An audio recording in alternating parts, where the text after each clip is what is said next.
All students, online classes में आप सभी लोगों का स्वागत है। कल हमने बायोलॉजी का पहला पार्ट पढ़ा। इस पार्ट में आप पढ़ रहे थे आवृतबीजी पादपों में जल। आवृतबीजी पादपों में जनन से पहले हमने पीडी एकांतरण का अध्ययन किया, क्योंकि आवृतबीजी पादपों के अंदर पीडी एकांतरण की क्रिया संपन्न होती है, जिसके द्वारा पादप अपने जीवन चक्र को क्या करता है, पूर्ण करता है। अब इसके बाद में हम लेते हैं कि आवृतबीजी पादपों में जनन की क्रिया किस प्रकार से होती है। आवृतबीजी पादपों में जनन की दो विधियां हैं, जिसमें पहली विधि है अलैंगिक जनन और दूसरी विधि है लैंगिक जनन। सबसे पहले हम लेते हैं अलैंगिक जनन किसे कहते हैं, जिसे आप जानते हैं कि ऐसा जनन जिसमें नर युग्मक व मादा युग्मक इन दोनों के अंदर संलिंग की क्रिया नहीं होती है और न ही इसके अंदर किसी प्रकार की अस्तरी विभाजन की क्रिया का निर्माण होता है। अतः अलैंगिक जनन के अंदर न तो अस्तरी विभाजन की क्रिया होती है और न ही युग्मक संलिंग की क्रिया होती है। इन दोनों क्रियाओं के बिना ही नई संतति का क्या होता है, निर्माण होता है, जिसे हम क्या कहते हैं, अलैंगिक जनन कहते हैं। अलैंगिक जनन के अंदर एकल जीव के द्वारा, एक जीव के द्वारा नई संतति का क्या होता है, निर्माण होता है, जिसके कारण से बनने वाली जो संतति होगी, ये संतति आकारिकी, कारिकी और आनुवंशिक, इन सभी लक्षणों के अंदर अपने जनक के क्या होती है, समान होती है। और ऐसी संततियों को हम एक शब्द में क्या कहते हैं, कलोल कहते हैं। क्या कहते हैं, कलोल। अर्थात ऐसा जनन जिसके अंदर अस्तरी विभाजन व युग्मक संलिंग की क्रिया नहीं होती है, उसे हमें अलैंगिक जनन कहते हैं। अलैंगिक जनन की क्रिया के अंदर एकल जीव के द्वारा नई संतति का निर्माण होता है। इस जनन के द्वारा जो संतति का निर्माण होता है, ये संतति आकारिकी, कारिकी और आनुवंशिक लक्षणों के अंदर अपने जनक के समान होती है और ऐसी संततियों को हम क्या कहते हैं, कलोल कहते हैं। इसके बाद में अलैंगिक जो जनन है, इसके दो प्रकार हैं, जिसमें पहला प्रकार है अनिषेक बीजता और इसका दूसरा प्रकार है कायिक जनन। देखिए, सबसे पहले हम लेते हैं अनिषेक बीजता। अनिषेक बीजता किसे कहते हैं? ऐसा जनन जिसमें भ्रूण का निर्माण होता है, भ्रूण का निर्माण होता है, साथ साथ में भ्रूण के द्वारा बीज की रचना होती है, लेकिन भ्रूण के निर्माण और बीज के निर्माण के अंदर न तो अणसूत्री विभाजन की क्रिया होती है और न ही युग्मक संलिंग की क्रिया होती है। उस जनन को हम क्या कहते हैं, अनिषेक बीजता कहते हैं। प्रकृति के अंदर ऐसे कई पादप हैं जिनके माध्यम से बिना अणसूत्री विभाजन और युग्मक संलिंग की क्रिया के द्वारा भ्रूण और बीज का निर्माण होता है, और इस प्रकार के जनन को हम क्या कहते हैं, अनिषेक बीजता। सरल भाषा में आप ये भी कह सकते हैं कि जब किसी जीव में बिना निषेचन के भ्रूण और बीज का निर्माण होता है, तो उसे हम क्या कहते हैं, अनिषेक बीजता कहते हैं। इसके बाद में अलैंगिक जनन की दूसरी विधि आती है कायिक जल। प्रकृति के अंदर जो आवृतबीजी पादप है, इन आवृतबीजी पादपों के अंदर सबसे अधिक मात्रा के अंदर अगर कोई एलियन जल होता है तो वो जल कौन सा होता है? कायिक जल होता है। और इसे कायिक जल इसलिए कहा जाता है क्योंकि आप जानते हैं कि पादप के कायिक भाग मुख्य रूप से कौन कौन से हैं? जैसे जड़, जैसे तना, शाखाएं और पत्तियां। पादप अपने जड़ों के द्वारा, तने के द्वारा और पत्तियों के द्वारा नव संतति का क्या करता है? निर्माण करता है। इसलिए इस जड़ को हम क्या कहते हैं? कायिक जड़ कहते हैं। परिभाषा के रूप में आप ऐसे नोट कर सकते हैं कि ऐसा जड़ जिसमें पादप के कायिक भागों के द्वारा नव संतति का निर्माण होता है, उस जड़ को हम क्या कहते हैं? कायिक जड़ कहते हैं। और याद रखना, कायिक जड़ की क्रिया में पादप का जो भाग प्रयुक्त होता है, चाहे जड़ के द्वारा नई संतति का निर्माण हो, चाहे तना या पत्ती के द्वारा नई संतति का निर्माण हो, लेकिन इस जड़ की क्रिया में पादप का जो भाग प्रयुक्त होता है उसे एक शब्द में हम क्या कहते हैं? परवर्त कहते हैं। क्या कहते हैं? परवर्त, जिसे इंग्लिश में प्रोपेग्यूल्स के नाम से जाना जाता है। अब देखिए, आवृतबीजी पादपों के अंदर जो कायिक जड़ है, ये कायिक जड़ भी दो प्रकार का होता है, जिसमें पहला प्रकार है प्रकृति की कायिक जनन और दूसरा प्रकार है कृत्रिम कायिक जनन। आपको नाम से ही पता चल रहा है कि जो कायिक जनन पादपों के अंदर प्रकृति के द्वारा होता है, जिसमें मानव का कोई हस्तक्षेप नहीं होता है, उस जनन को आप क्या कहते हैं? प्रकृति के कायिक जनन कहते हैं। और पादपों के अंदर जो कायिक जनन मानव के द्वारा किया जाता है, उस जनन को हम क्या कहते हैं? कृत्रिम कायिक जनन कहते हैं। हम यहां पर सबसे पहले पढ़ने जा रहे हैं प्रकृति कायिक जनन, जो पादपों के अंदर निम्न 4 प्रकार से संपन्न होता है। पादप के कायिक भाग ही यहां पर इस्तेमाल किए गए हैं, अर्थात तने के द्वारा, जड़ के द्वारा, प्रण के द्वारा और जनांगों के द्वारा। इन चारों के द्वारा पादपों के अंदर प्रकृति कायिक जनन की क्रिया क्या होती है? संपन्न होती है। जिसमें सबसे पहला प्रकार हम ले रहे हैं तने के द्वारा। देखो, प्रकृति के अंदर जो आवृतबीजी पादप है, इन आवृतबीजी पादपों के अंदर जो तना होता है वो कई स्वरूपों के अंदर होता है। जिस प्रकार के स्वरूप में तना प्रकृति में मौजूद होता है, उस तने को उसी के अनुरूप से हमें जानते हैं। जैसे आप जानते हैं अदरक, हल्दी, इन सभी के तनों को हम क्या कहते हैं? प्रकंद कहते हैं। ये प्रकंद प्रकृति के अंदर सवतर रूप से विघटित होकर समय समय पर अपने अनुकूल समय में नव पादप का क्या करता है? निर्माण करता है। इसी तरह से आलू के तने को हम क्या कहते हैं? कंद कहते हैं। आलू आप इस्तेमाल भी करते हैं और आपने देखा है कि आलू के ऊपर जगह जगह छोटी छोटी ग्रंथ पाई जाती है, जिनमें क्या पाई जाती है? अपस्तनी कलिकाएं। और ये आलू प्रकृति के अंदर ही विघटित होकर प्रत्येक ग्रंथ युक्त, जिसे हम आंख भी कहते हैं सामान्य भाषा में, जिनके द्वारा ये नव संतति का क्या करता है? निर्माण करता है।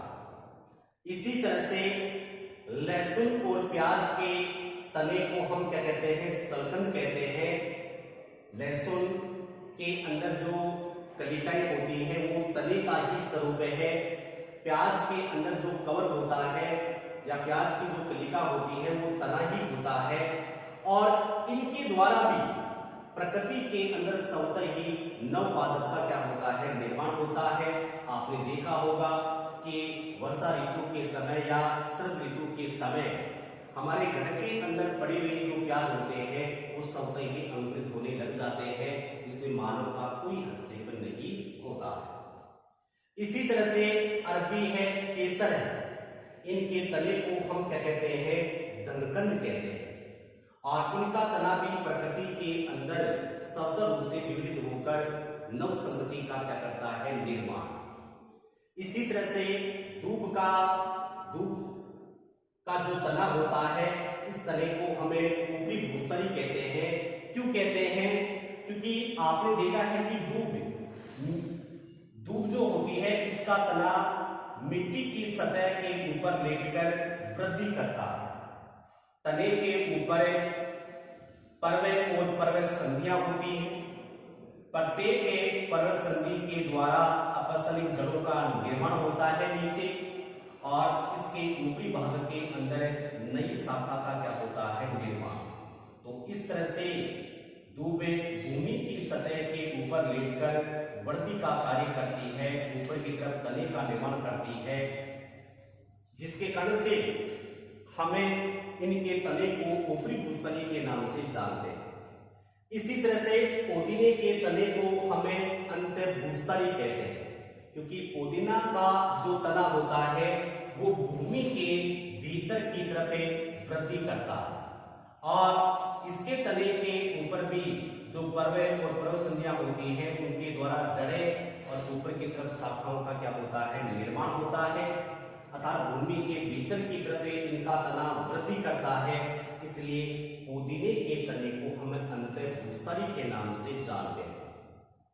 इसी तरह से स्ट्रॉबेरी, जिसके तने को हमें भूस्तरी कहते हैं, हम जानते हैं कि स्ट्रॉबेरी का जैसे कि एक सामान्य पादप होता है, इस पादप के भूमि वाले आधार भाग से एक शाखा प्रारंभ में वायु क्षेत्र के अंदर बढ़ती है, लेकिन कुछ समय पश्चात ये भूमि के अंदर प्रवेश करे जाती है, जिसके फलस्वरूप यहाँ नीचे की तरफ अपस्थलिक जड़ों का निर्माण होता है और ऊपर की तरफ तने की रचना होती है, और इसलिए इनके तने को हम क्या कहते हैं, भूस्थारी कहते हैं। स्ट्रॉबेरी के अंदर नई संतति का निर्माण इसी प्रकार से चलता रहता है।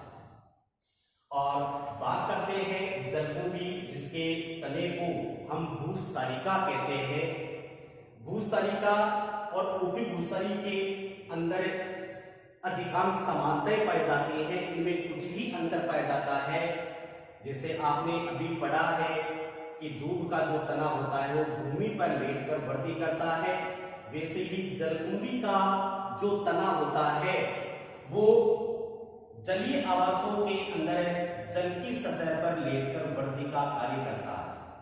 इनके पर्व बहुत ही छोटे होते हैं और प्रत्येक पर्व संधि के द्वारा इनके ऊपर की तरफ तने का क्या होता है, निर्माण होता है, नवपादप का निर्माण होता है। तो आपने देखा कि प्रकृति कायजन के अंदर तने के द्वारा कई पादपों में कायजन की क्रिया संपन्न होती है, जिसमें ये सभी आते हैं। इन अदरक, आलू, लहसुन, अरबी, ये सभी इन सब के तने को इनके नाम से जाना जाता है, जिसमें मानव का कोई भी योगदान नहीं होता है। ये स्वतः ही विकसित होकर नई पादप की क्या करते हैं, रचना करते हैं। फिर इसके बाद में प्रकृति कायजन की दूसरी जो विधि है वो आती है जड़ों के द्वारा। देखो, आपने देखा है कि वर्षा काल के समय के अंदर कई पादपों के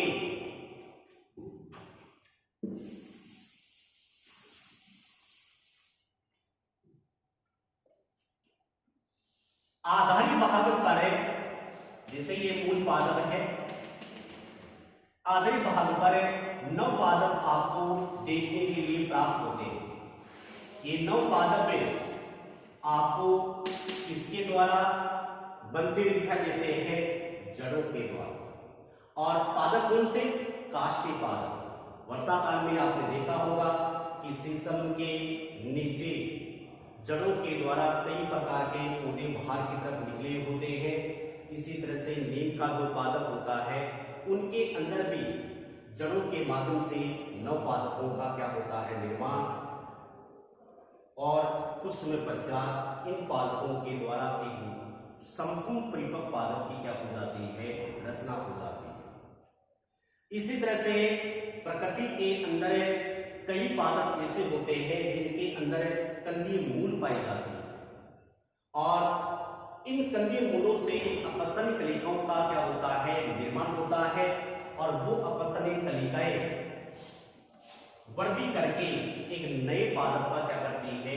निर्माण करती है।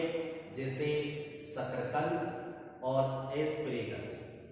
शकरकंद है, एस्परेगस है, इन सभी पादपों के अंदर कंदीय मूल पाई जाती है और इनकी कंदीय मूलों के द्वारा अपस्तनिक कलिकाएं निकलती है और वो अपस्तनिक कलिकाएं एक नव पादप का क्या करती है? निर्माण करती है। इसी तरह से प्रकृति काइजन के अंदर तीसरी विधि आती है प्रण के द्वारा। प्रकृति में कई ऐसे पादप हैं जिनकी पत्तियों के द्वारा भी नव पादप का निर्माण होता है, जिसमें महत्वपूर्ण रूप से दो पादप आते हैं, एक तो पत्थरचीटा और दूसरा आता है बिग्नोनिया।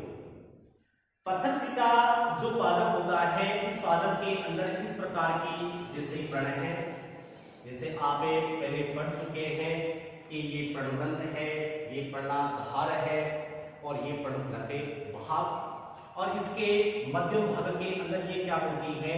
मध्य शिरा, और ये क्या होती है? शिराएं होती है।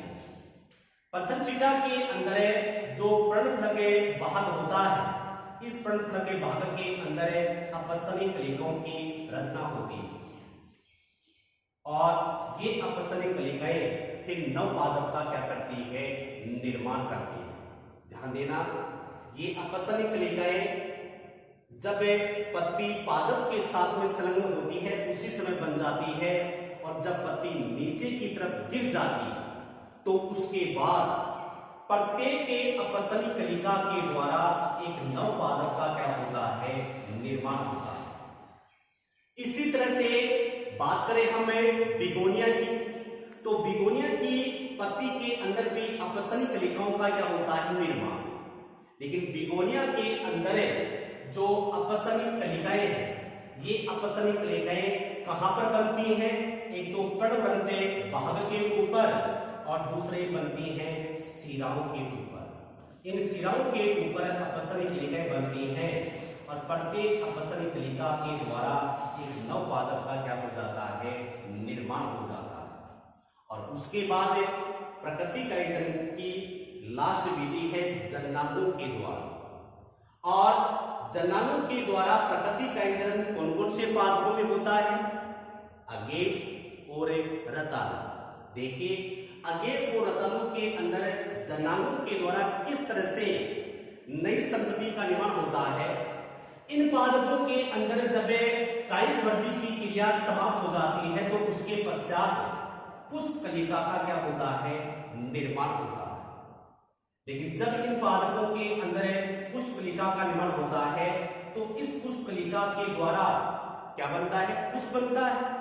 लेकिन इन पादपों में पुष्प की रचना नहीं होती है। इनके अंदर पुष्प कलिका बहुकोषीय पत्र कंदों के अंदर परिवर्तित हो जाती है। बहुकोषीय